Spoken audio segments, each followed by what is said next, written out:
시청자 여러분 안녕하십니까? KBS 9시 뉴스 여러분 안녕하십니까? 여러분 안녕하십니까? 여러분 안녕하십니까? 오늘의 주 KBS 뉴스입니다. 뉴스룸을 시작하겠습니다. 조중동 조중동이 계속 이렇게 경영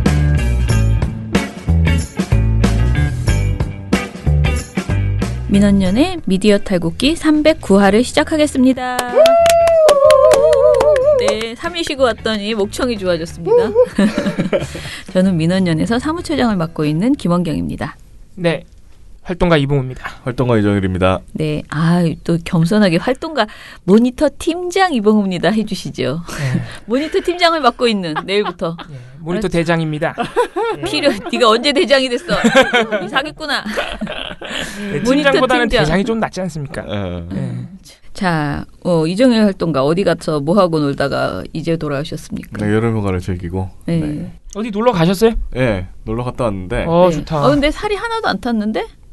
예, 굉장히 더운 실내에 있는 날이었는데. 걸로.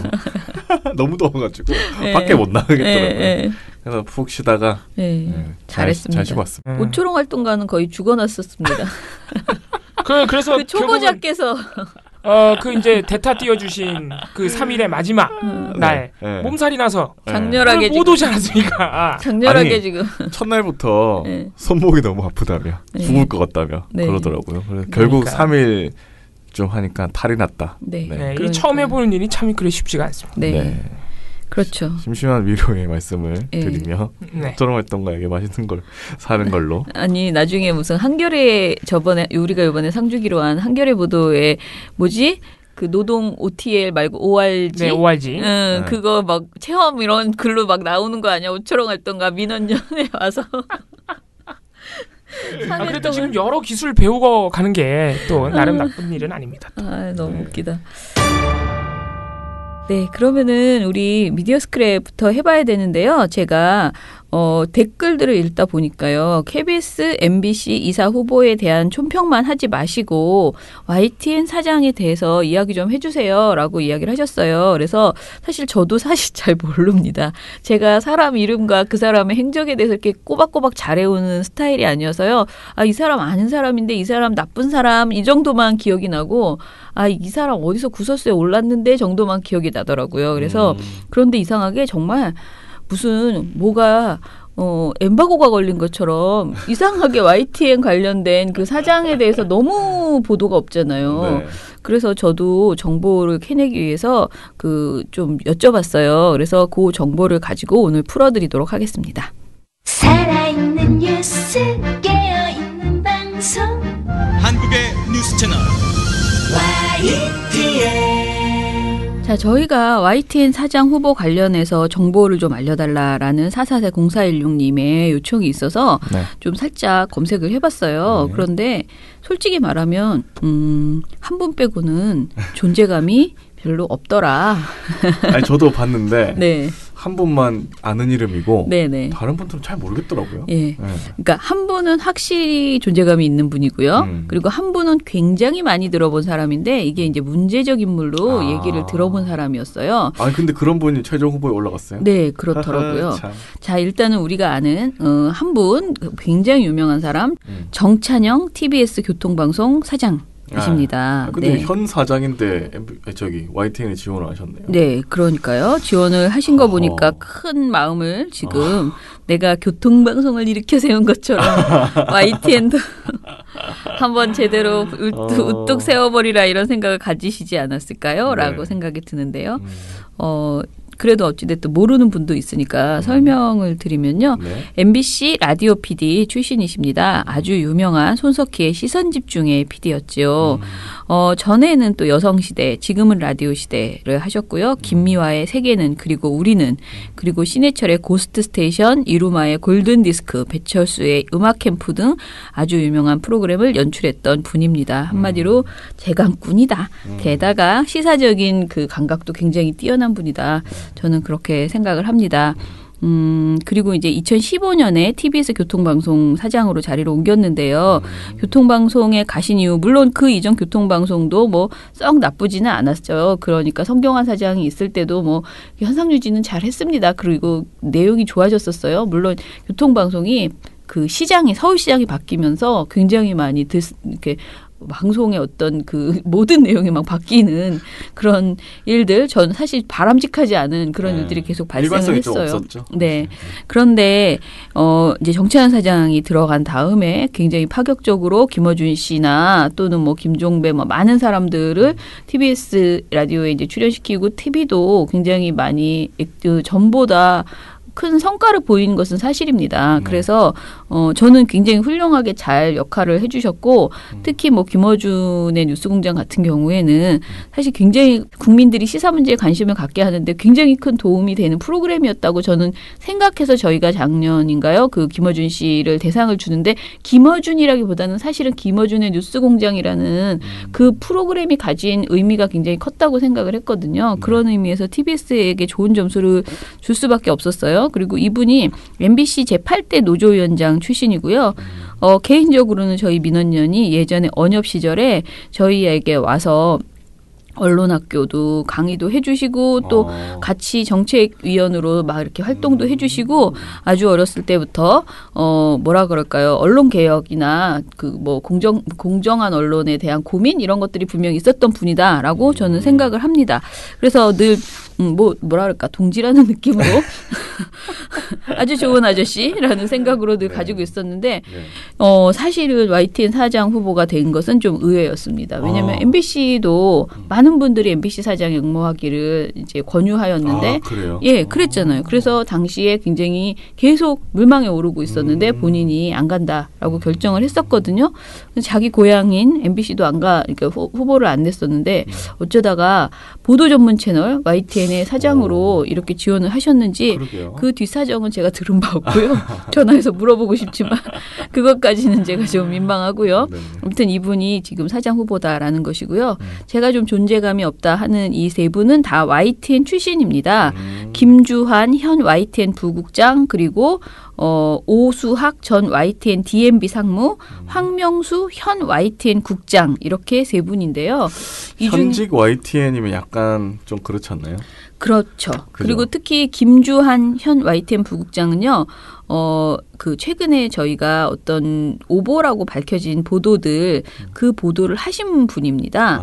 한번 예를 들어볼게요. 지난 3월 31일에 북 8.15 군축회담 열자 돌출 발언 이 보도의 당사자이십니다. 그 군축합시다. 네네. 그거. 네, 통일부는 리성건 조평통 위원장이 군축이 아니라 경축이라고 말한 것이라고 바로 잡았죠. 이 보도였고요. 물론 이건 오보가 아니다라는 말들도 막 뭐 자기들끼리 막 뭐 논란이 있잖아. 8월 15일까지 기다려 보라고. 그러셨죠? 네.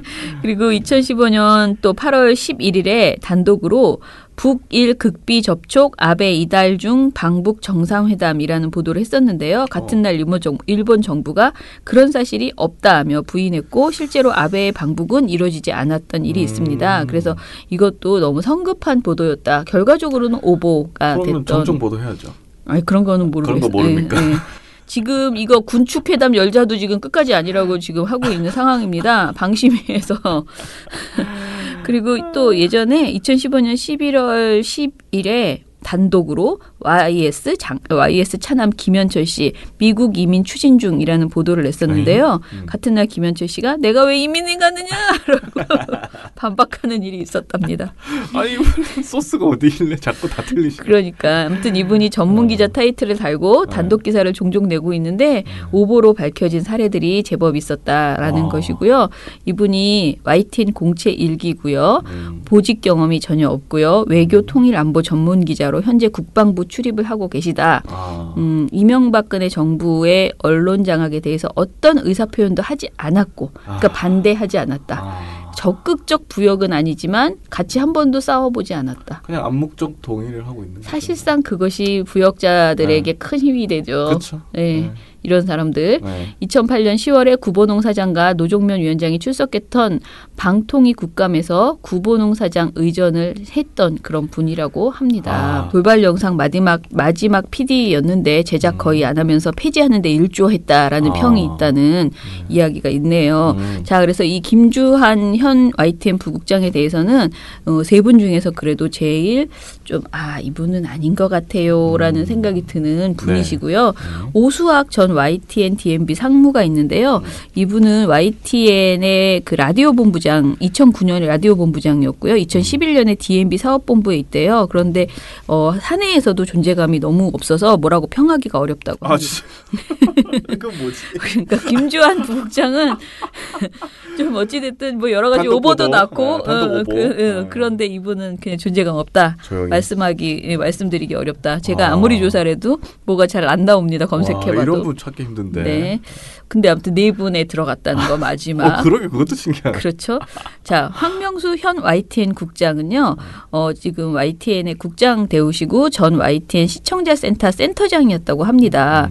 그런데 이분도 2008년 구본홍 사태 당시에 회사가 업무방해로 남대문 경찰서에 조합원을 한 적이 있었거든요. 네. 그런데 조합원들의 업무방해 혐의에 대해서 회사 측 참고인으로 당시에 홍상표 보도국장과 같이 경찰에서 진술을 한 바 있대요. 그러니까 사실은 약간 적폐 쪽에 좀 다들 뭐 사측이네요. 세 분은. 네네네. 나머지. 그렇죠. 헐. 그런 역할을 물론 뭐 직장인이 불러서 가라는데 어떻게 할 수는 있지만은 아니 그때 사실은 싸운 직원들을 그렇죠. 보고. 네. 그러니까 아무튼 저쪽에 좀 서 있는 것은 아닌가라는 생각이 들고 그래서 이제 이분에 대한 평가도 제가 개별적으로 막 이 사람 저 사람한테 물어봤는데 사람에 대해서 함부로 말할 수 없으니까 이렇게 말을 하더라고요. 아주 부역자라고 단정할 수는 없지만은 언론 장악 시절 배석규 체제에서 주요 보직을 맡았던 것은 분명하다. 왜냐면은 시청자 센터 센터장이었고 국장 대우였으니까 예 그런 평이 있었습니다. 자 그러면 누가 돼야 될지 느낌이 오시지요. 아니 근데 이분이 되셨으면 좋겠는데 걱정입니다. YTN 이사회가 이런 사람들을 3명이나 올리고. 그렇죠. 사실은 정찬영 사장, 그러니까 현 사장이 들러리고 이 세 분이 핵심으로 지금 마음에 두고 있는 것 아닐까. 저희는 이 중에서 돼야 될 사람은 정찬영 사장밖에 없다라고 생각하는데 이거 잘못될까봐, 제 동티 날까봐 말도 못 하겠고요. 또 그런 마음이 일이 일어나려나? 아니야. 그러면 못 살아요. 더워 죽겠는데. 그럼 또 해야 됩니다, 저희는. 그러니까요. 네. 너무 힘듭니다. 그런 일이 벌어지지 않도록 YTN 이사회 정말 전시 빠져 차리고 했으면 좋겠다라는 생각입니다. 자, 그러면 저희의 AS는 이것으로 마치겠습니다. 네. 한국의 뉴스 채널 24 YTN. 자, 그러면 오늘은 미디어 스크랩 대신에 YTN 사장 후보에 대해서 좀 이야기를 했고요. 그러면 오늘은 이제 이봉호 활동가와 함께하는 시방이 이야기 해보겠습니다.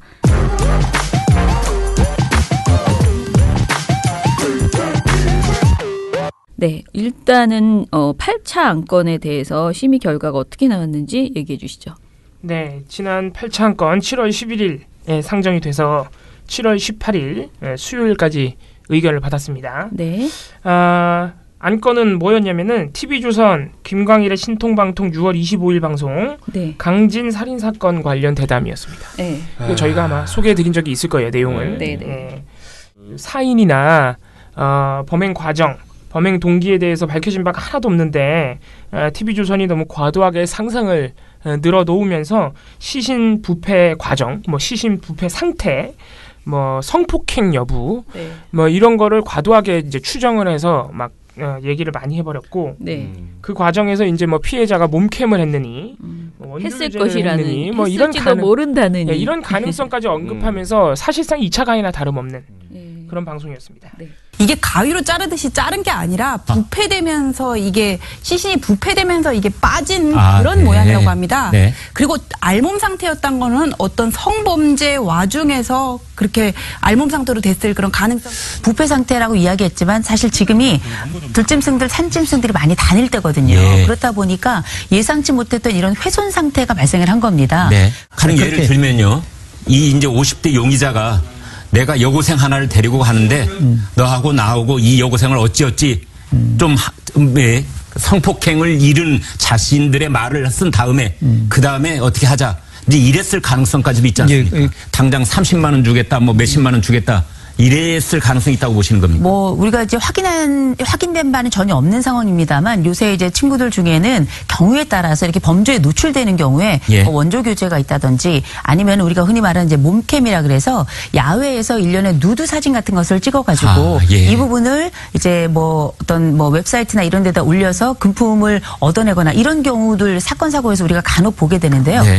자, 그런데 사실 저는 이걸 정할 때부터 저는 이상하게 계속 이게 약하다라는 걱정을 계속 했잖아요. 그래서 많은 분들이 저는 늘 사실 시방이 가지고 나갈 때마다 늘 약해요. 저의 성에 안 차. 이거보다 더 센 게 있었으면 좋겠어. 늘 이렇게 생각해.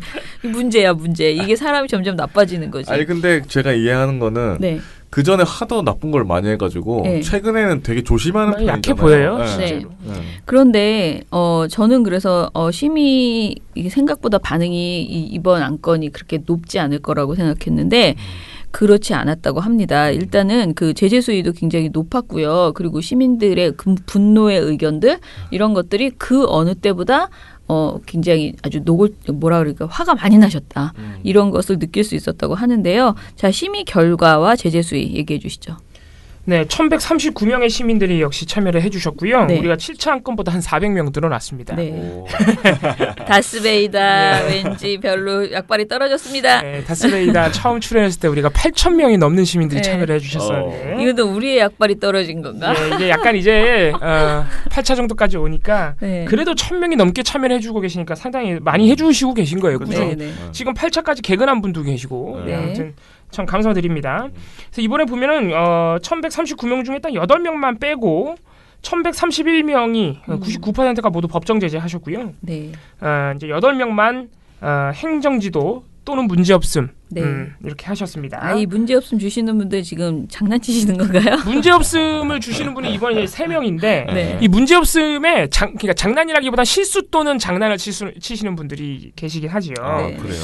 그래서 뭐 이게 굳이 7차 안건하고 비교해 보면 네. 7차 안건 당시에는 행정지도 및 문제없음이 달랑 2명이었어요. 네. 심지어 그 2명 중에 한 분은 아까 말씀드린 대로 장난치신 분이었고 네. 뭐 그런 건이었는데 이번에 8명이니까 조금 늘어났죠. 아주 뭐 미세한 차이지만 그런 거 보면은 아무리 7차 건보다는 조금 뭐 덜했다. 네. 제재 수위가 이렇게도 볼 수는 있긴 합니다. 네. 실제로 법정 제재인 주의를 의결하는 시민도 이거는 다른 TV조선의 오보나 왜곡 보도보다는 좀 낫다 이렇게 설명을 해주신 게 뭐냐면은 이분은 그래도 법정 제재를 내리셨는데 네. 뭐라고 했냐면은 이 사건은 가해자와 피해자가 전부 사망하여 사건에 대한 정보를 얻기 어렵기 때문에 그랬을 수 있다는 가능성 차원에서 얘기한 토론이라면 네. 전반적으로 문제가 있다고 보긴 어렵다라고 말씀을 하셨어요. 네. 네. 근데 법정 제재? 네. 근데 이제 그게 중요한 게 근데 이게 놀라운 점이 그래도 시민들이 분노한 점은 뭐냐면은 아까 얘기했듯이 가능성을 넘어서 거의 망상을 쏟아냈다는 점이죠. 그렇죠.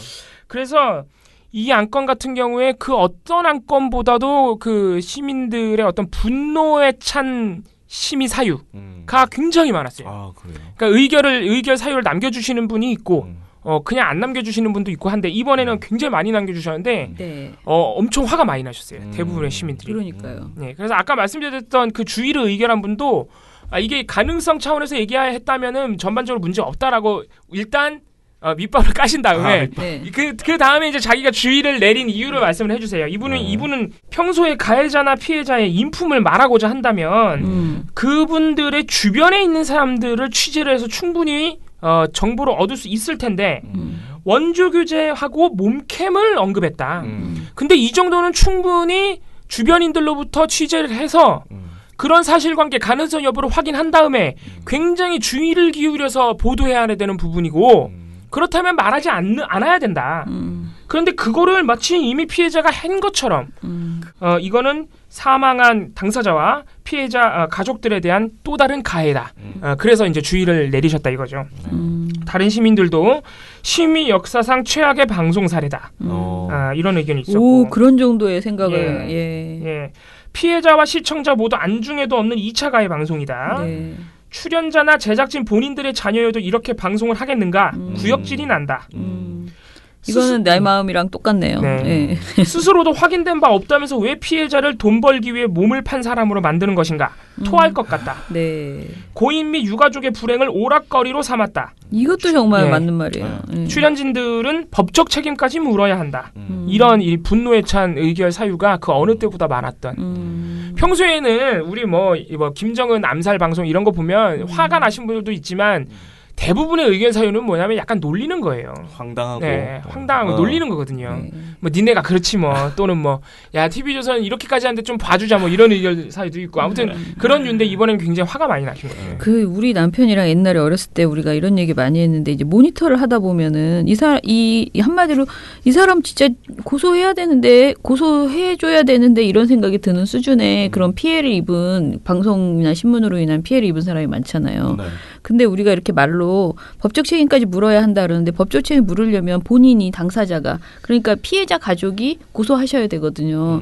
근데 언론 자체를 거의 보지 못하고 쓰러져 있는 분들이 많으세요. 네. 그런데 그런 생각을 할 때마다 우리가 새 사업으로 늘 제가 남편이랑 예전에 많이 했던 게 변호사 정말 인권 변호사 몇 분 모시고 이런 피해자들을 위한 고소를 우리가 무료로 진행해드리는 그런 어떤 그런 운동을 정말 하고 싶다라는 생각이 오늘 이런 보도를 보면 굉장히 많이 들어요. 그러니까 이런 것뿐만 아니고 사실 굉장히 많죠. 우리가 모니터하다 보면 그런 거 천진데. 진짜 많죠. 네, 근데 이거를 그분한테 그냥 이거 알고 있어 이렇게 말하는 것은 정말 너무 무책임하고 완전히 염장 지르는 일이고 그런 도움을 드리는 데 있어서 좀 더 적극적으로 그렇게 뭐 고소하는 데 도움을 준다든가 사실 물어변론을 해준다든가 이런 이렇게 신고라도 대신 같이 이렇게 도와드린다거나 그런 일을 우리가 꼭 하고 싶다라는 생각이 드는데, 이제 그런 분들이 원하시면 사실 이제 증거 자료가 필요한데 네. 대부분의 증거는 이제 보도로 구성될 거란 말이에요. 네, 네.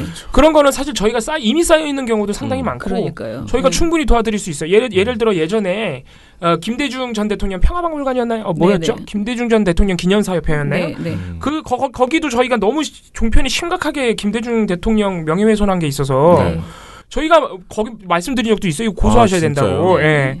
또 민변에도 우리가 그런 거 수도 없이 이제 네. 우리 보고서 이런 거 썼는데 이거 진짜 심각하다. 한번 진짜 대응하셔야 된다. 네. 근데 오히려 그분들이 너무 바빠가지고 안 하는 경우가 그러니까 그분들은 바쁘기도 하지만 이 워낙 조중동으로부터 그런 공격을 오랫동안 수시로 당해와가지고 별거 아니라고 생각하시는 거예요. 좀 무뎌지셨구나. 무뎌지신 거예요. 그런 게 있어서. 근데 저는 그런 이제 단체나 기관은 그래도 힘이 있어서. 그러니까 저도 그 말씀을 귀찮아서 안 하는 거든 어떤 뭐 전략적으로 안 하는 것이든 그런데 개인분들은 사실은 알아도요. 사실 언론중재위원회 들어가는 것도 못해요. 쉽지가 않아요. 언론사하고 개인하고 어떻게 싸웁니까? 네, 그러니까 그거를 저희가 좀 도와드려야겠다라는 생각을 계속 하고 있습니다. 네. 제가 또 요 사업도 한번 고민해서 전부터 계속 이걸 하고 싶었고 사실 이거를 못하면은 전 적극적으로 언론중재위원회가 사실 언론중재위원회가 이 사업을 넓혀나가면 되는 거거든요. 맞아요. 이거는 사실 민원연이 하기보다는 물론 민원연도 하면 좋은데 언론중재위원회가 해야 되는 사업이죠. 예, 그래서 저희가 그렇게 하라고 요구하면서 그 정책을 니네가 이런 일을 해야 된다. 이런 기관이 있어야 된다. 그렇게 도움을 주는 기관이 우리 정부에서 운영해야 된다라는 주장을 하든지 어떻게 해서든 이분들이 목소리를 내기 시작해야 된다라는 생각이 들어요. 그래야 언론이 바뀌어요. 그러니까 우리가 막 많은 사람들이 그 명예훼손으로 징벌적 손해배상을 요구하자 언론으로 인한 피해도라고 하는데 민원연이 그걸 적극적으로 옹호하지 않는 이유는 전에 세월호 때도 저희가 이 얘기를 했는데요.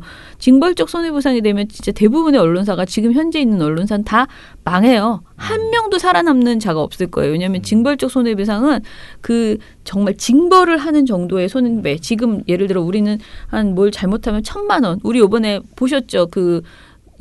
반올림이 지금 뭐 뉴데일리인가 그런 데가 1,000만 원 받았어요.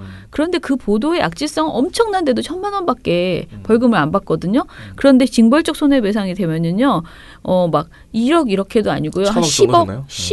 100억, 그러니까 한 건당. 막 이렇게 지금 미국은 실제로 그런 징벌적 손해배상제를 언론에 도입하고 있거든요. 굉장히 세요. 근데 그렇게 가자는 건데 저희가 그걸 함부로 말할 수 없는 게 이게 악용될 수 있어요. JTBC 뭐 한겨레 다 모두 다 온통 다가 그냥 이걸 악용해서 날아갈 수 있기 때문에 사실은 징벌적 손해배상제와 지금 현재의 이런 상황에서 절충 정도 되는 좀 강화되는 방향으로 저는 가야 되는 거 아닌가 아닌가 이런 생각을 하는데 문제는 강자들은 고소를 막 하고 뭐 자유한국당 쪽에서 맨날 고소하고 그러는데 진짜 이렇게 언론 보도로 인해서 피해를 받는 완전히 소시민들은 인지조차 못하고 있는 경우도 많고요. 피해를 받고 있는데도 그리고 인지해도 힘이 없어 도와주는 곳이 없기 때문에 어쩌겠습니까? 네, 그냥 당하고 화병 나서 그냥 씩씩거리고 욕만 하는 그런 상황이라서 이걸 좀 도와줄 필요는 분명히 있다. 시민단체가 그런 생각을 했습니다. 간혹 가다가 시민 여러분 중에 이제 민원연에 전화해서 자기가 이런 보도에 피해를 당했다 하면서 어떻게 해야 되냐고 물어보신 분들이 꽤 있어요. 그런 전화가 꽤 오는데 이제 저희가 지금은 여력이 안 되다 보니까 언론중재위원회라는 기관이 있다 그러면서 전화번호 알려드리고 거기 접수하면 된다고 안내해드리는 수준에 그치기 때문에 상당히 아쉬운 점도 있고요. 사실 모든 국가기관이 마찬가지지만은 언론중재위원회가 그런 문턱을 좀 낮춰야 됩니다. 민원연도 뭐 서비스 정신이 좀 약하죠. 언론중재위원회 민원연도 자주 뭐 들락날락 했지만은 또 저도 한 두어 번 왔다 갔다 해봤지만은 거기 내 진정, 내가 당한 피해를 신고하기 위해서, 그러니까 중재를 신청하기 위해서 넣는 그 서류들 자체가 너무 어려워요. 아, 그래요? 못해요. 그냥 그러니까 거의 그러니까 일반인들은 하기 어려워요. 거의 소장 쓴다고 봐야 돼요. 거의 네. 소장 쓴다고 봐야 되고 막 판례 같은 것도 들어가는 경우도 있고. 그걸 내가 준거를 다 첨부해야 되고 아무튼 이게 쉽지가 않습니다. 그 공문을 물론 양식을 주긴 하지만 그 수십 장 아무리 적어도 한 7, 8장은 넘어가는 그 서류를 쓰는 것 자체가 상당히 부담이라는 거죠. 그리고 우리도 서류를 받아보면 이제 일반인들이 저희한테 그런 하소연하는 글을 가끔가다 보내시잖아요. 한 말도 하고 정말 나쁜 게 뭔지 모르겠고 막 횡설수설하는 그런 글들을 주시거든요. 근데 그런 거를 만약에 언론중재위원회에 내면은 그냥 휙 보고 기각될 수가 있어요. 그러니까 사실은 저희 같이 좀 그래도 좀 야무지게 하는 사람들이 도와주면 훨씬 도움이 될 텐데 그런 생각이 들 때마다 우리가 좀 더 조직의 어떤 힘을 키워서 여력이 생기면 그런 일을 꼭 도와드려야겠다라는 생각을 한다는 거죠. 이러다가 이제 시민 방심이 끝나고 시민 언중이까지 하게 생깁니다. 자, 그러면은 자제하겠습니다. 자, 시민들은 어떤 조항을 주로 적용했나요? 그 강진에 대해서. 네, 사실 이게 참 놀라운 점인데 우리가 지금 8차까지 오면서 시민들의 일관적인 어떤 경향이 있어요. 제14조 객관성 위반이 항상 많이 나온다는 겁니다. 그러니까 이 시민들이 뭐 조롱방송, 왜곡보도 또는 오보, 사실관계 틀린 거 이런 보도의 내용과 성격의 차이가 있더라도 일단 이게 뻥이라는 점에 굉장히 민감하시다는 거예요. 너무 예능감을 키우시는군요. 아니 일단 예를 들어서 뭐 김정은 암살이나 김정은 헤어스타일 전화기 같다 뭐 이런 이 웃긴 방송들, 그러니까 말도 안 되는 저급한 방송들 이런 것도 사실 기본적으로는 이게 보도 및 시사 프로그램에서 해서는 안 되는 뻥이거든요. 그잖아요. 기본적으로 객관성이 없는 방송들이죠. 그래서 시민들이 그 객관성 조항을 계속해서 많이 찍어주고 계시고 이번에도 자꾸 강진 이 살인 사건에 대해서 니네들이 썰을 풀고 있는데 이건 다 뻥 아니냐는 점에 가장 화가 많이 나신 거예요. 그러니까 일반 시민들은 객관성을 굉장히 민감하게 생각한다는 중요하게 거죠. 생각한다. 예를 들어서 이번에도 사실 저희는 보고서도 그렇고 이번에 안건 상정하면서도 이게 2차 가해다, 피해자에 대한 모욕이다. 이 점에 힘을 상당히 줬어요. 이게 이제 왜냐하면 아까 시민분도 말씀하셨지만은 이게 워낙 살인 사건인데 미제로 남을 가능성이 큰 사건이다 보니까 실제로 많은 전문가들이 가능성을 이렇게 쏟아내고 있기 때문에 상상하고 추정하는 거는 어느 정도 참작해줄 수 있지 않는 이런 생각 할 수 있잖아요. 그렇죠. 그래서 저희는 2차 가해라는 점에 무게를 뒀는데 이번에도 94.2% 시민들은 역시 객관성 조항을 적용하신 거죠. 가능성이고 뭐고 이건 뻥이라는 거예요. 상상하지 말라는 거죠, 보도에서.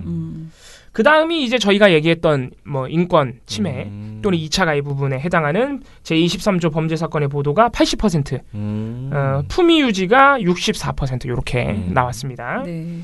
그리고 이번에 또 특이한 점이 확실히 이 아주 선정적인 범죄 사건 보도다 보니까 그 어느 때보다 시민들이 우리가 제안해드린 거 말고 시민들이 직접 적용한 여타 조항들이 엄청 많아요. 그러니까 그만큼 화가 많이 나신 거지. 본인들이 화가 나니까 찾아서 적용하는 거예요. 이번에 보통 이렇게 추가로 적용하시는 조항이 한 2-3개 나와요. 적을 때는 1개밖에 안 나와. 근데 이번에 무려 11개의 조항을 시민들이 따로 새로운 조항 자체적으로 적용을 하신 거예요. 그러니까 참 놀라운 건데. 그래서 어떤 조항들을 적용하셨느냐? 제7조 방송의 공적 책임. 방송은 인간의 존엄과 가치를 존중해야 한다. 이거 적용하셨고 제9조 공정성. 제10조 사실보도와 해설. 등의 구별, 제17조 5보 정정. 자, 여기까지는 뭔지 아시겠죠? 네. 제9조 공정성, 제10조 사실보도와 해설의 구별, 제17조 5보 정정까지는 제14조 객관성하고 똑같은 조항들이에요. 비슷한 조항들이에요. 네, 뻥치지 말라는 거예요. 예를 들어 제17조 5보 정정은 오보를 내거나 낸 것을 뒤늦게 알았더라도 곧바로 정정해야 된다는 조항이거든요. 그러니까 이거 적용한 시민은 이거 굳이 찾아내신 거예요. 왜냐하면 TV조선 이 방송을 이분은 오보라고 판단하고 계시는 거예요. 대단하신 거죠. 네. 그 다음에 또 이제 약간 성격이 다른 조항들이 더 있습니다. 제19조 사생활보호, 제20조 명예훼손금지, 제21조 인권보호, 제22조 공개금지, 제26조 생명의 존중, 제35조 성표현, 제37조 충격 혐오감. 이거를 또 찾아서 적용하신 건데 이건 뭐냐면은 아까 우리가 말씀드렸던 피해자에 대한 인권 침해, 그리고 2차 가해. 이런 점에 집중하셔서 다른 조항들을 또 찾아내신 거예요. 네. 이게 상당히 날카롭고, 그러니까 우리 시민들이 되게 열심히 해주고 계신 거예요, 심의 자체를. 그러네요. 예를 들어서 22조 공개금지 같은 경우에는 범죄 사건 보도할 때 너네 함부로 피해자의 인적 사항 공개하지 마라 이거예요. 근데 이 방송에 저희가 보고서에 안건 상정할 때 쓰지도 않았는데 이 방송에서 피해자의 몸무게 막 이런 거 막 계속 얘기해요. 이 시민께서는 그것까지 다 캐치를 하고 계신 거죠. 그래서 공개금지까지 이제 적용하신 거예요. 네. 그래서 우리 시민들이 상당히 열심히 또 어느 정도는 전문성을 가지고 심의 규정에 대한 이해가 있는 거예요, 지금 시민들이. 네. 그래서 어떻게 보면 저희보다도 낫다. 이런 생각도 좀 합니다. 방심이보다는 뭐 저는 그렇게 생각합니다. 아무튼 그렇습니다. 참 이번에 다른 안건들도 다 그랬지만은 이번에 특히 좀 감동한 면이 있습니다. 제가 이거 결과를 수합하면서 정말 열심히 해주고 계신다. 이런 생각 많이 했어요. 그리고 이 시민인데 저는 시민 내용보다 거기 댓글 민원연에 남기는 응원의 댓글 아주 참 짭짤하고 좋습니다. 약간 그거를 이렇게 보면서 흐뭇해하고 있습니다. 진짜 너무 감사드려요. 거기에 막 우리가 무슨 정말 애쓰고 있다라는 지지의 글들을 많이 주시고 응원합니다. 이렇게 하셔서 심의해 주실 때 그런 거 많이 남겨주시고. 제가 저번에도 제가 먹는 비타500 이런 것보다 훨씬 짭짤합니다. 응원글이 참 감동이고 참, 어떻게 보면 근데 저희한테는 굉장히 뭐라 그럴까요? 더 큰 책임감을 갖게 되죠. 이제 그 응원글 중에 많은 내용이 뭐냐면은 우리가 참 하고 싶었는데 그 바빠서 못해. 먹고 사느라 다 바쁘니까.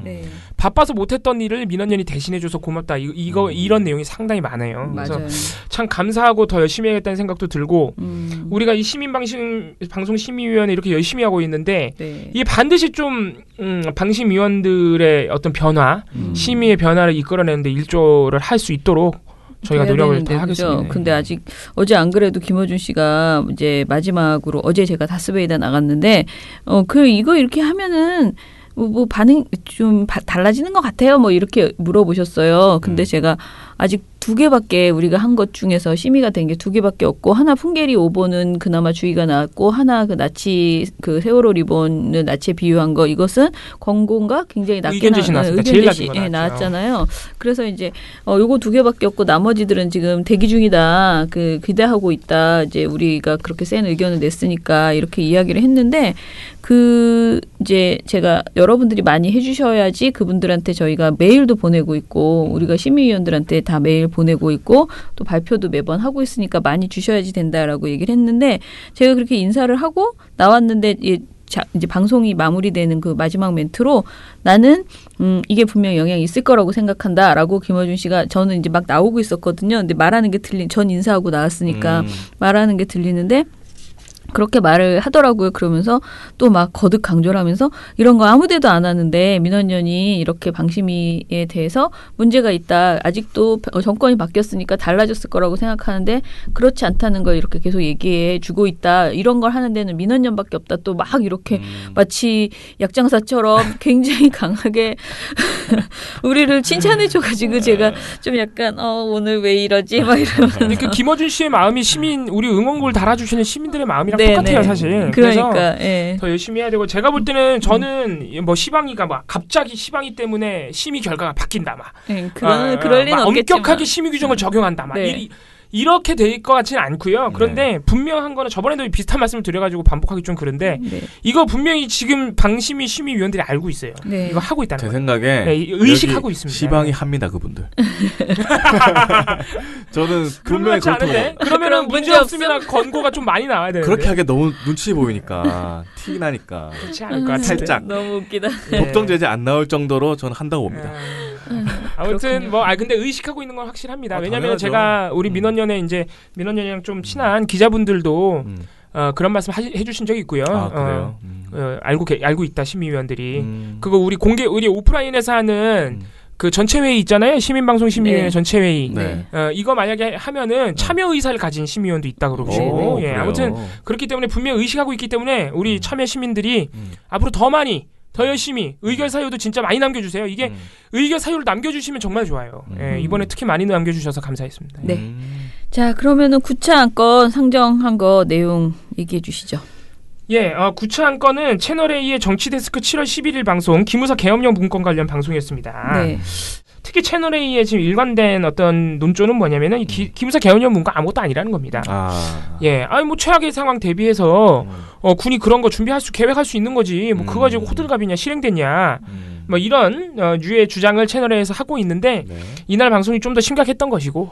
일단 이제 제가 이날 월요일 날 저희가 기무사 계엄령 문건 관련된 신문 방송 종편의 보고서를 한꺼번에 싹 설명을 드렸어요. 그런데 가장 나쁜 것은 사실은 이제 신문이었는데 그날 월요일이 이제 방송 동준 씨가 하는 날이었어요. 그래서 방송 내용 위주로 이제 일단 얘기를 했어요. 그러고 나서 종편 얘기를 하는데 사실 종편 중에서 딱 요 방송만 유난히 문제였기 때문에 유난히 더 눈에 띄었기 때문에 채널A 정치데스크에서 그 전여옥 씨 발언만 저희가 좀 설명을 드렸어요. 그런데 그때 저는 사실 보고서를 이렇게 설명을 드리면서 이게 이번 주에 안건이 될 거라고는 생각하지 않았어요. 그냥 워낙 기무사 관련해서 여러 가지 문제점들이 있었으니까 그랬는데 제가 약간 어설프게 생각한 게 저는 광주 5.18하고 비교하는 부분에 있어서 처음에 아까 우리가 어제 제가 이제 다른 친구들한테도 이거 물어봤잖아요. 이거 어떻게 생각해? 라고 이 발언의 내용을 들려주면서 어떻게 생각해? 라고 물어볼 때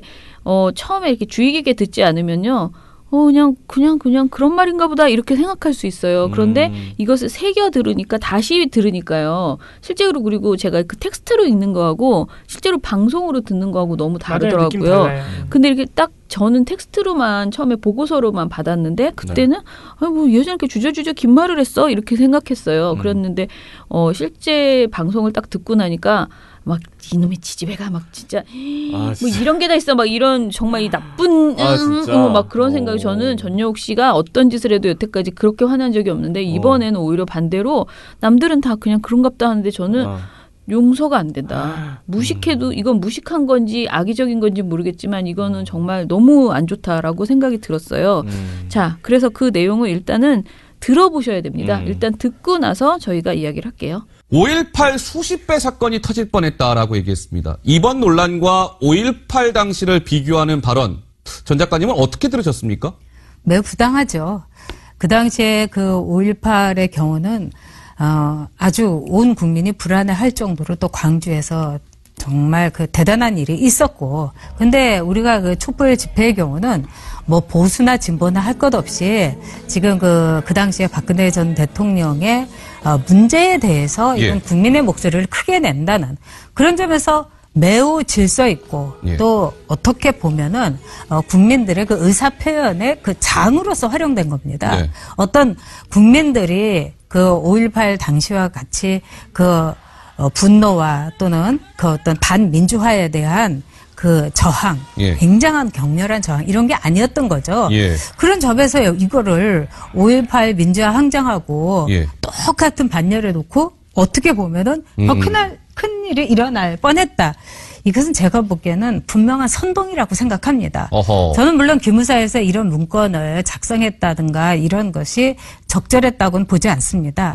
그러나 당시에 아마도 그 상황 속에서 이 탄핵이 기각될 때 또는 탄핵이 그대로 집행될 때 태극기 부대와 동시에 이제 촛불에 대해서 이 문제가 이제 인정되지 않았을 때 이제 저항하는 사람들에 대해서 대안을 생각한 건데 저는 이제 송영무 국방장관이 여기에 대해서 왜 그냥 이 문서를 자기 선에서 받겠는가. 이분도 어떻게 보면 지금 문재인 정부에 계신 분 아니겠습니까? 아마도 여기에 대해서는 크게 고려할 만한 사항이 아니었다. 이렇게 판단을 했을 거라고 봅니다. 바로 이런 판단의 근거가 뭐였느냐.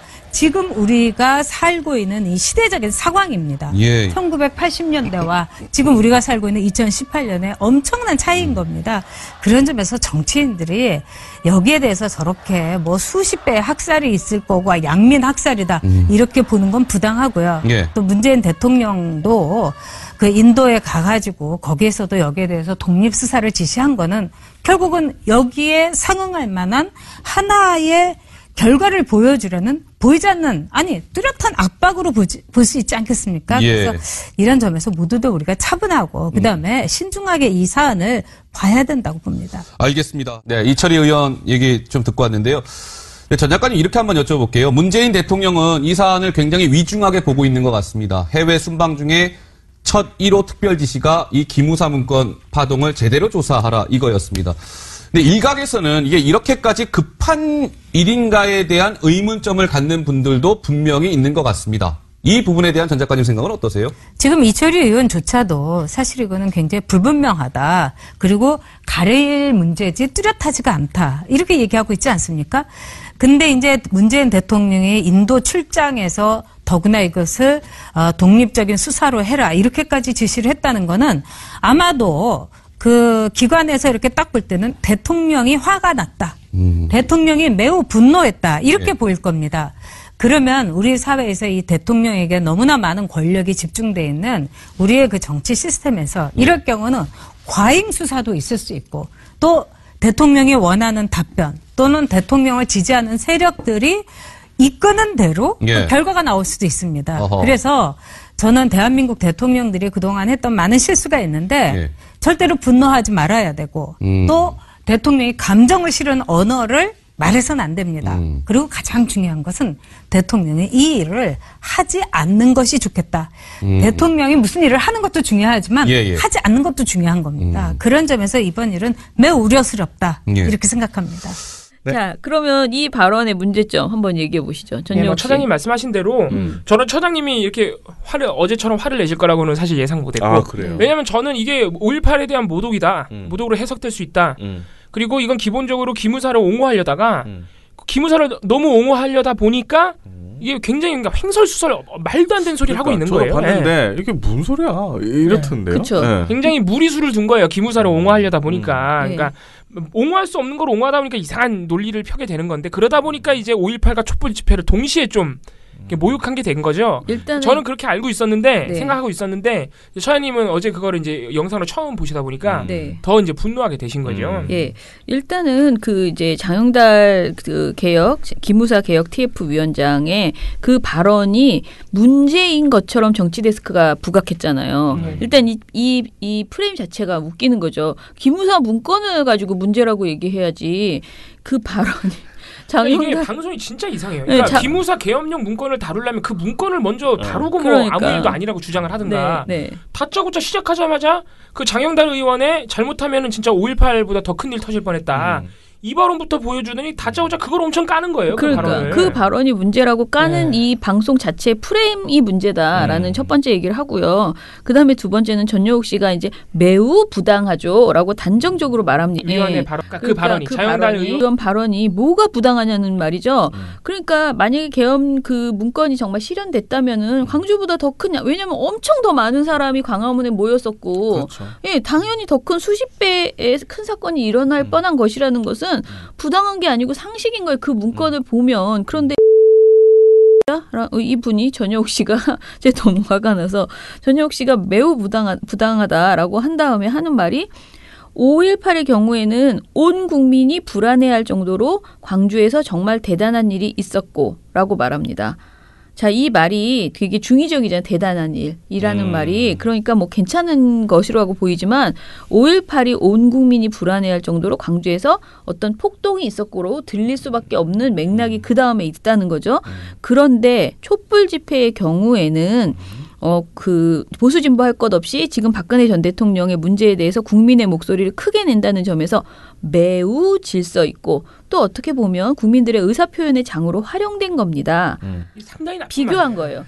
그러면 광주는 그러니까 5.18은 매우 질서가 있지 않았고 그리고 의사 표현의 장이 아니고 무슨 마치 폭력적인 대단한 일이라는 것이 그렇게 들린 이 여자는 제가 보기에 그렇게 알고 있는 것 같다는 생각이 저는 드는데 그리고 그런 점에서 5.18 민주화 항쟁과 똑같은 반열에 놓고 어떻게 보면 더 큰 일이 일어날 뻔했다. 이것은 제가 보기엔 분명한 선동이라고 생각합니다. 라고 이 사람이 말한단 말이에요.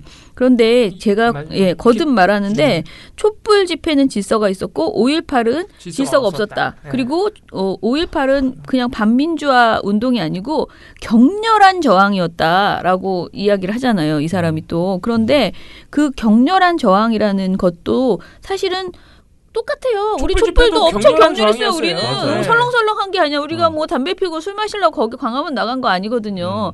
격렬한 저항을 하는데 다만 계엄령 같은 것들이 없었기 때문에 우리가 평화롭게 끝난 거죠, 잘. 질서를 지키면서 애초 광주도 평화롭게 집회를 할 수 있었어요. 이분이 그걸 왜곡한 거예요. 5.18도 그런 시위였어요. 민주화 요구 시위였다는 거죠. 그러니까 그 당시에 그 계엄 그 사령관 전두환이 등장하고 그 민주화의 그 봄을 막 누리려고 했던 많은 국민들의 염원과 달리 군이 쿠데타를 일으켜서 이게 들어오니까 그때 당시에 그 1980년 5월에 서울에서도 수많은 학교에서 그 이제 뭐 휴교령에 대해서 반대하면서 막 집회를 했고요. 근데 광주에서 그 5월 18일 날 그냥 휴교령이 내려지니까 학교 앞에 모여서 시위를 하자 하고 전남대 학생들이 시위를 하려고 했는데 공수부대원이 바로 막았어요. 그러니까 시내로 나갔는데 시내에 나가자마자 바로 그날 무차별 진압 작전이 벌어졌거든요. 그러니까 5.18이 무슨 갑자기 광주 사람들이 폭동을 일으키고 폭력적으로 처음에 시작한 게 아닌데 왜 이렇게 말을 하냐고. 차이는 결국은 군인이 진압을 했느냐 안 했느냐. 그것뿐이 똑같아요. 취지는. 대통령 그러니까 부당한 권력에 대한 항의 그리고 민주화를 요구하는 목소리 그리고 평화롭고 질서 있게 누가 난 맞으면서 총 맞으면서 두들겨 맞으면서 집회하고 싶어요. 다 하고 싶지 않지. 그런 시민이 정말 나가서 똑같이 시작한 것에 대해서 말도 안 되는 비유를 하면서 결과적으로는 광주도 비하하고 그리고 이번 촛불도 비하한 거예요. 그래서 진짜 무식하고 화가 나는 이야기다. 말도 안 되는 소리를. 네. 그러니까 이분이 그러니까 이게 왜 이렇게까지 이게 둘 중 하나인데 정말 5.18을 이렇게 인식하고 있을 가능성이 있어요. 그러니까 5.18을 그렇게 인식하고 있을. 나는 그럴 리가 있나. 계속 어제 제가 말했잖아. 어떻게 그 세대의 나이를 가진 사람이 그걸 모를 수가 있을까? 한때 저쪽에 있던 계시던 분이니까 충분히 그렇게 생각할 수 있죠. 박근혜 뒤에서 열심히. 그랬을 가능성도 있고요. 이분이 실제로 5.18을 왜곡해서 인식하고 있을 가능성이 있고 두 번째는 뭐냐면은 아까 제가 말씀드렸다시피 기무사를 옹호하려다 보니까 엉뚱한 말을 하게 된 거예요. 그러니까 촛불 집회하고 5.18을 굳이 비교하고자 한다면은 처장님 말씀하신 대로 둘 간의 차이점은 딱 하나예요. 가해자. 그쵸. 군이 폭력을 행사했냐 안 했냐의 차이밖에 없어요. 네. 그 군이 5.18에는 총을 쐈기 때문에 희생자가 발생하고 무고한 시민들이 다친 거예요. 그 차이밖에 없는데 이 사람은 가해자라는 군이 있는데 그거는 내팽개쳐 놓고 갑자기 피해자인 시민들의 저항 정도가 어땠는지 비교하고 있는 거예요. 그러니까 그러다 보니까 엉뚱한 주장을 하게 되는 거죠. 네. 그리고 이제 두 번째로 이 광주 5.18에 대한 이야기, 부적절한 이야기, 그리고 두 번째는 대통령 수사 지시에 대해서 겁나 자기가 건방지게 저희가 뭐 대통령까지 말라는 게 아니에요. 저 이게 더 나쁘다고 말도 안 되는 주장을 하는 거예요. 수사 지시가 매우 부당하고 하지 말았어야 된다. 아무 일도 하지 마라. 이렇게 강하게 주장을 하거든요. 요거에 대해서 유곤 봉우 씨가 제 흥분했으므로 얘기해 주시죠. 이거 되게 웃겨요. 이거 우리 이미 다 들려드렸기 때문에 따로 대사 말씀드릴 필요는 없고 거의 뭐 본인이 지금 대통령 비서실장이죠. 비서실장이 아니고 분노하지 마라. 최순실이야. 최순실. 분노하지 마라. 뭐 화내지 마라. 하시지 마라. 이 수사 지시는 하지 말았어야 하는 일이다. 방송에 나오지 말았어야 된다. 전지욱 씨가. 정말 희한한 사람이야. 희한한 사람. 얘기죠, 진짜. 아니 저는 이게 더 화가 나는 게 아니 기무사 계엄령 문건에 대해서 이런 생각 할 수 있어요. 아무것도 문제 아니라고 뭐 할 수 있다 치자고요. 해석의 차이가 있다 치자고요. 근데 이렇게 주장하려면요 근거가 있어야 돼요. 왜 대통령이 이거에 대해서 화를 내지 말아야 돼? 근거를 대야 돼요. 근거를. 논리를 내세워야 된다. 그런 거 없어요. 이거 그냥 본인의 바람이야 그냥. 그러고 끝나봐요. 그냥 본인의 바람만 계속 얘기 무슨 성토장처럼. 그러니까 보도 시사 프로그램이 일관적으로 이래요. 옛날부터 채널 A TV. 아니 그리고 그가 말이 안 되는 게 대통령 수사 지시에 대해서 뚜렷한 압박이라고 딱 규정했잖아요. 그리고 하지 말아야 될 일을 한 것이다라고 얘기를 하는데 지금 군 통수권자예요. 그러면은 지금 뭐 보고가 누락됐고 어쩌고저쩌고 이 모든 사안에 대해서 당연히 대통령이 지시하고 오히려 저는 더 적극적으로 뭐 이렇게 정말 딱 틀어잡고 이거를 해결해야 된다라고 생각하는데 아무런 근거도 없이 하지 말아라. 화내지 마라. 대통령은 화내면 안 된다. 감정을 싫지 마라. 대통령 왜 화를 내면 안 되냐고. 이 지시는 뭐 이상한 얘기도 했는데 뭐 이 지시는 유관 기관들 공무원들이 보기에 대통령이 화난 것으로 보일 수 있다. 네. 화나니까 수사 지시하죠. 뭔 그래서 과잉 수사 원하는 수사 결과를 요구한 것이다. 이렇게 이제 얘기를 하는데 아무튼 전반적으로 이 사람은 자기가 한 말 매우 부당하다라고 지가 말했잖아요. 제가 보기엔 당신이 더 부당하다. 네, 아무튼간에 진짜 열받는다 이런. 네, 너무 일방적으로 흘러. 그러니까 이 방송이 특히 문제인 이유는 반론이 없어요. 그러니까 보통 채널 A TV조선이 요새는 반론을 최대한 보장하려고 노력하거든요. 네. 안 그러면 우리가 심이 계속 느니까. 근데 이 방송은 유독 이 기무사 계엄령 문건과 관련해서 전효옥 씨만 이렇게 주구장창 일방적인 주장을 하고 아무 반론이 없어요. 네, 더 문제죠. 그러니까 패널이 전효옥 혼자 이렇게 딱 전문가처럼 이게 원래 이게 자사 기자들로 구성된 방송이라서. 네, 그렇게 하더라고요. 그리고 이날 방송 전체에서 기무사 관련된 내용을 제대로 설명하는 것도 아니고, 그러니까 핵심이 전부 기무사가 아니고 기무사 문건 그 자체가 아니고 장영달 의원의 발언을 막 비판하고, 그다음에 송영무 국방장관이 그 보도를 미리 알고도 문제 삼지 않은 것에 대해서 왜 그렇게 했겠냐, 그 사람조차도 문재인 정부에서 온 장관인 그 사람조차도 이렇게 생각할 정도로 이게 별거 아닌 것이다, 이런 식의 그 내용으로 가버린 거잖아요. 그러니까 이게 제가 보기에는 전체적으로 이 방송이 매우 편파적이다. 그러니까 사안의 핵심을 이야기하지 않고 다른 데를 찌르면서 그래놓고 나중에 말하겠지. 우리도 기무사 문건 다뤘어요라고 햇소리 하겠죠. 네, 아무튼 구차한 건은 구차하네요. 자, 그래서 적용 가능한 조항 뭔지 말씀해 주시죠. 네, 조항을 말씀을 안 드렸군요. 네. 이것도 사실 다양한 조항이 가능한데요. 저희는 보통 선택을 편하게 해드리려고 한 두세 개 정도로 요약을 하는 편입니다. 그래서 이번에 제13조 대담 토론 프로그램, 이게 뭐냐면은 대담 또는 토론 프로그램 할 때는 형평성, 균형성 지켜라, 이런 조항입니다. 뭐 반론을 보장해야 된다, 이런 내용도 있습니다. 제14조 객관성, 이건 더 이상 말씀 안 드릴게요. 뻥치지 마라. 제29조의 헌법의 민주적 기본질서, 방송은 헌법의 민주적 기본질서를 해치는 내용을 방송해서는 안 된다. 이거 기무사 계엄령 문건이 문제가 없다거나 5.18이 질서가 없는 뭐 그런 시위였다, 이런 주장들은 다 헌법의 민주적 가치를 훼손한 방송 내용이죠. 네. 저희가 좀 더 홍보 많이 해볼 테니까요. 여러분들도 좀 퍼날러 주시고 주변에도 좀 알려주시기 바랍니다. 그런데 다스베이다 3주 쉴 때도 800명, 900명, 700명 이렇게 오셨어요. 그 3번 동안. 네네. 그러니까 이제 습관이 된 거죠. 이제 어느 정도 주기적으로 그냥 확인해 보시는 분들은 있다. 그래서 참 감사드리고 앞으로도 이렇게만 참여해 주시면 충분히 가능할 거라고 봅니다.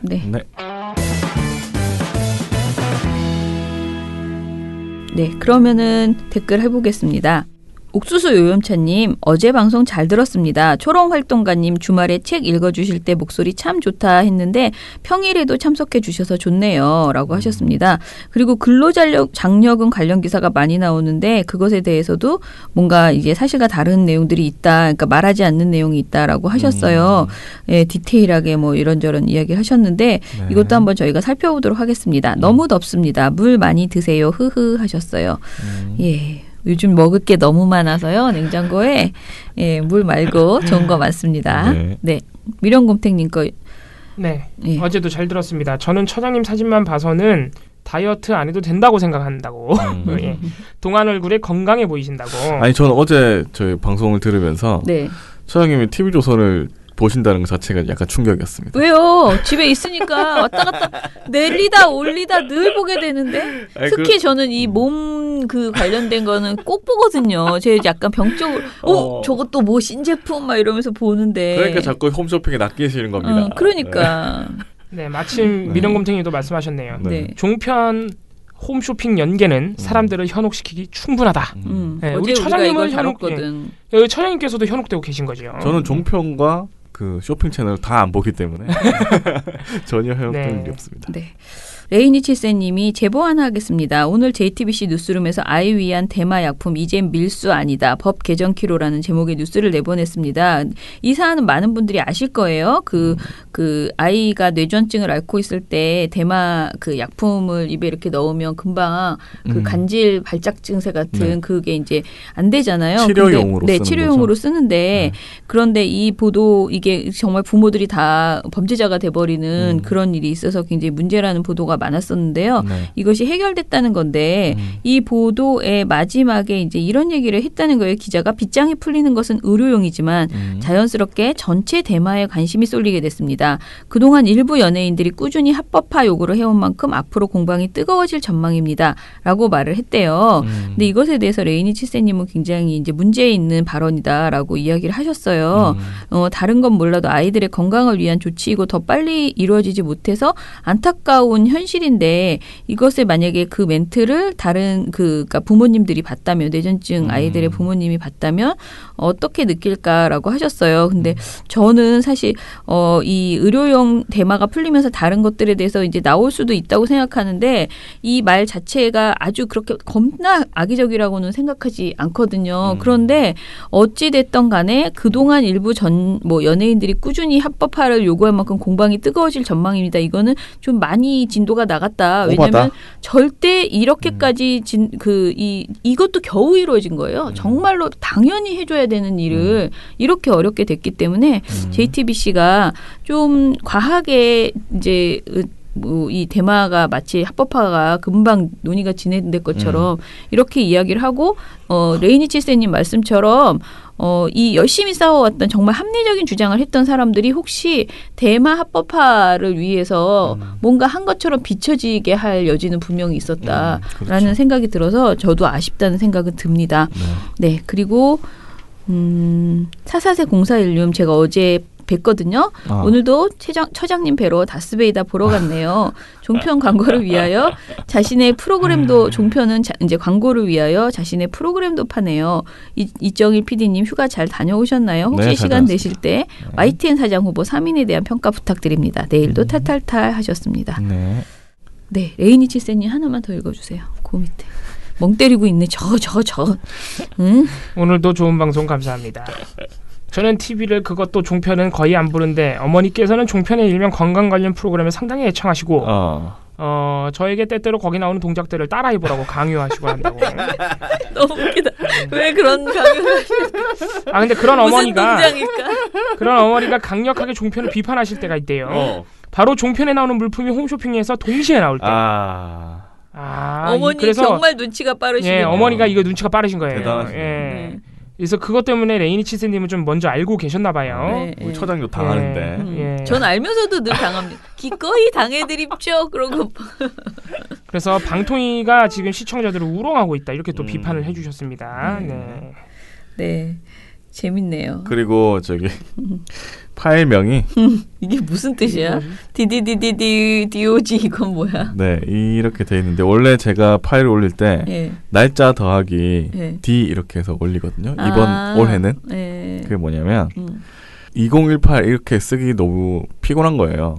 그렇다고 18만 쓰기 좀 그렇고 그래서 그냥 개해니까 독이야? 네, 독으로 해서 그냥 날짜 뒤에 D 이렇게 하고 그게 또 파일명이 겹치면 안 올라갑니다. 팟빵에. 그래서 내년에도 같은 날짜가 있으면 내년에 또 다른 걸로 이제 이렇게 하는데 근데 보니까 D를 이렇게 많이 눌러가지고 5,000원 활동가가 올렸더라고요. 그래가지고 근데 얼마나 피곤했으면 D도 많이 올리고 근데 거기에다가 OG까지 썼어. 그래가지고 얘가 뭐 힘들었구나. 너무 웃기다. 우초롱 활동가가 거기 댓글까지 달았어. 파일명이 드러나는 줄 알았다면 더 신중하게 파일 이름을 저장했을 텐데 제가 너무나도 초보적인 실수를 했네요. 너무 귀엽다. 완성본 파일 헷갈리지 않게 표시해두려고 일부러 그렇게 길게 했는데 예. 예. 너무 재밌다. 고생 많으셨습니다. 네. 예. 네, 티에노님 정말 1시간만 밖에 있으면 훈제가 될 것 같은 날입니다. 그런데 점점 더워지기만 하네요. 저는 조우석은 보수라 너무 구구라는 이유보단 사회적 관심과 치료가 필요해 보여서 더 늦기 전에 온전히 가정이 귀의하시는 것이 어떨지 하는 바람이 있습니다. 그리고 네. 처장님의 싸움꾼 이미지는 여기저기 동해번쩍 서해번쩍 성동격서 스타일로 하시기 때문이 아닐까요? 대단한 에너지가 있으면 부러워서 그럴 수 있습니다. BW 그렇지 않습니까? 하셨습니다. BW. BW는 누군지 알아? 몰라요. 봉우 씨야. 아, 저예요? 봉우 씨가 팀장이 된 이후로 BW로 불러드리기로 했대요. 대선급 주자가 됐습니다. 아, BW. 네. 아, BMW 갖고 좋네요. 네, 괜찮은데요. 아이고, 감사합니다. 예. 최저임금 문제를 조선일보가 어떻게 다루고 있는가를 듣는 순간 울컥해서 눈물이 났다고 잊혀진 386님께서 남겨주셨습니다. 네. 제가 다니는 회사 주변에 의리 부러운 사람들이 너무 많습니다. 원청부터 따져보면 병정, 무기, 경까지 내려가는 위치에서 하루 12시간 이상씩 일하면서도 최저임금은 꿈 같은 이야기로 받아들이는 사람들이 너무 많다고. 그래도 나아질 거란 희망을 갖고 살아가는데 조선일보는 이런 아픔을 이용해서 왜곡을 서슴지 않고 있다. 그리고 이런 지적을 해주는 것이 민원연밖에 없어서 안타깝다. 이렇게 말씀해 주셨습니다. 네. 이거 알겠습니다. 감사하고요. 저희가 또 못하는 거에 대해서 지금 뭐 이렇게 쓰시는 분들도 있으시거든요. 근데 저희가 아무튼 조금 더 고민해보고 좀 차분하게 진행하도록 할게요. 그 워마드 관련돼서 계속 저희한테 워마드를 지적하지 않는 워마드 관련 보도를 적극적으로 내지 않는 진보 언론을 왜 민원연은 비판하지 않는가라는 그런 전화를 주시거나 또 문자를 주시거나 하신 분들이 있는데 제가 어제 방송에서 간단하게 말씀을 드렸고요. 제가 그 이상은 뭔가 적극적으로 말씀드리기는 사실 어렵고 저희도 누구를 비판하고 뭘 할 때 좀 더 알아보고 상세히 짚으면서 가야 되는데요. 솔직히 말씀드리면 그 주제에 천착할 만큼 한가하지가 않습니다. 솔직히 지금 저희가 써야 되는 논평과 보고서와 그보다 더 중요한 언론이 잘못하고 있는 문제가 더 많아요. 그러니까 저는 늘 그렇게 생각하는데 여러분들이 왜 민원연은 이거 하지 않아라고 지적하실 때마다 제가 답할 수 있는 것은 그것이 그것보다 더 중요한 일이 우리에게 너무 많고 그 의제가 저희가 가지고 있는 역량과 인력 속에서는 더 중요한 의제를 다룰 수밖에 없다라는 그래서 그 주제가 정말 아니다 기다라는 판단을 할 여력조차 없을 때가 굉장히 많아요. 이게 솔직한 심정이고요. 그래서 저가 좀 더 많이 알아보고는 있지만은 조금 기다려 주시기 바라고요. 정말 문제적 보도가 나오거나 저희가 생각하는 대안 이것은 이렇게 했으면 좋겠다라는 좀 정리가 되면은 꼭 말씀을 드릴게요. 네, 그렇게 말씀드리겠습니다. 네. 그러면 민원연 탈곡기는 이제 내일 우리 주성치로 찾아뵙겠습니다. 네. 그 정책팀의 주성치 재미있을 것 같습니다. 네. 민원연 미디어 탈곡기는 내일도 열심히 털어드리겠습니다. 탈탈탈. 안녕.